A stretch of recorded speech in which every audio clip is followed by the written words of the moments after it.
The first day at Ridgewood High was supposed to be quiet for Aria Lane. She never asked for attention, never wanted eyes on her. After bouncing through 5 schools in 3 years, she had learned how to blend into the background, slipping through hallways like a shadow nobody cared to notice. She walked in with her hood low, her books held close to her chest, and that tired determination only kids with too many scars carried secretly. But Ridgewood wasn't normal, and Aria found that out the moment she entered the cafeteria. The doors swung open, and conversations instantly dipped into an odd hush, as if the whole room sensed prey stepping in. Clusters of students sat at tables, some laughing loudly, others whispering as their eyes followed her, but the loudest, most disruptive presence in the cafeteria wasn't the students. It was the notorious biker gang from the senior block who called themselves the Steel Wolves. They didn't ride their bikes to school, they controlled the school itself.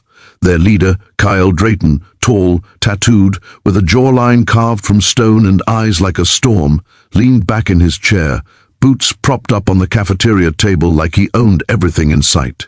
His boys surrounded him, Ryder, Jet, Mason, each with leather jackets, heavy boots, chain necklaces, and that dangerous swagger that came from knowing everyone feared them. Aria didn't look their way. She never looked trouble in the eyes.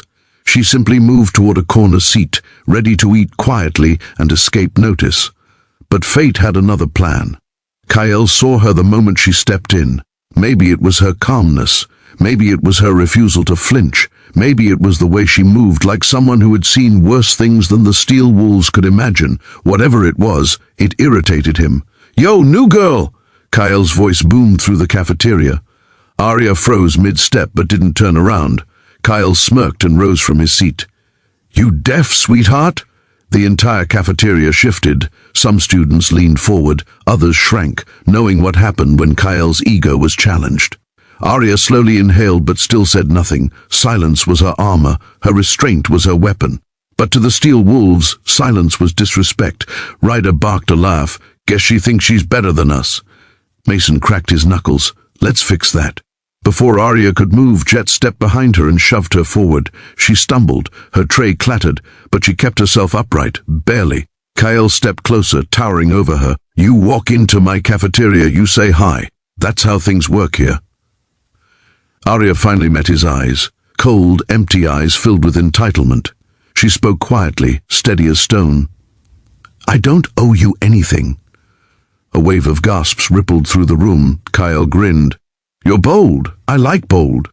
Then it happened so fast no one had time to react. Ryder grabbed her wrist, Jet grabbed the other, and Mason hooked her backpack from behind. In one coordinated movement, they lifted Aria and threw her across the lunch table like she weighed nothing. Her body slammed onto the trays, soda spilling, sandwiches flying, students shrieking. Aria felt the metal edge dig into her ribs, pain blooming like fire. For a second, the cafeteria went dead silent. Then laughter erupted. Kyle smirked wickedly. "Welcome to Ridgewood, princess." But what none of them knew, Aria wasn't weak. She wasn't helpless. She wasn't ordinary. In the depths of her chest, something cold and old awakened. Something she had buried. Something she promised never to use again. She pushed herself up, wincing, eyes narrowing. But before she could fully stand, a voice thundered across the cafeteria. "Hey!"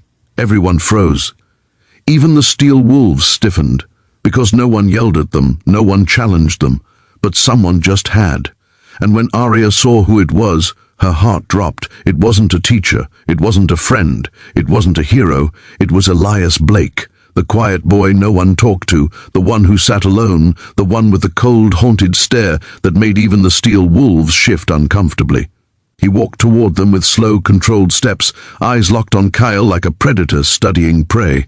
Kyle scoffed. "Oh, look," the psycho decided to speak, but Elias didn't even blink. "Touch her again," he said, his voice low, sharp, dangerous, "and I'll break every bone in your hands." A chill ran through the cafeteria. Ryder cursed under his breath. Mason swallowed. Jet shifted uneasily. Elias wasn't bluffing. Everyone knew the rumors. The boy with a sealed juvenile record, the boy who once took down 3 seniors in the hallway without even breathing hard, the boy who had a darkness in him nobody understood. Kyle stepped forward. "You're brave today, huh?" Elias stepped closer too. "Try me." Arya slowly sat up, stunned. She didn't know Elias. Elias didn't know her.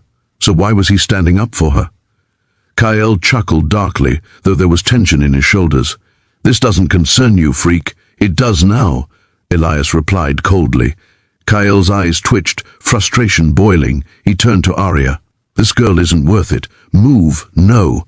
Elias's jaw clenched. "She is." The cafeteria went silent again. Arya stared at him, confused, shaken, and struck by the conviction in his voice. Why was he protecting her? Why did he care? But before she could speak, Kyle made the biggest mistake of his life.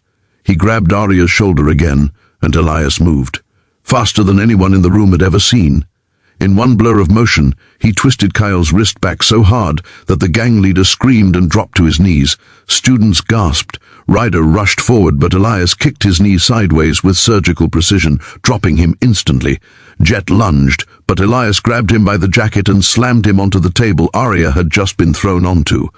Mason froze mid-step, eyes wide, fear overtaking bravado. Elias didn't even look at him. "Sit down," he warned. Mason sat, immediately. The cafeteria exploded in whispers, chaos, and disbelief.